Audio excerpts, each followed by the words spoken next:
Hello mayam punamak aigi channel da taraham okchari ngasidi nungdhinina mimi singju oina charger age mimi singju oina tawra age bako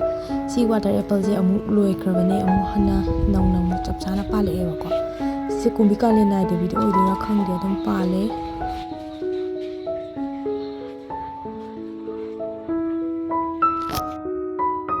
sine singju da haptaba tuning khok hekpa hore adum maru jingje koi kya chadabagi chabudi chai du tar yam panbagi yam kana chabado ngamdabagi ne ba sije dum patla ga miyuna sum khana dum bithoini ta su chabu ngamde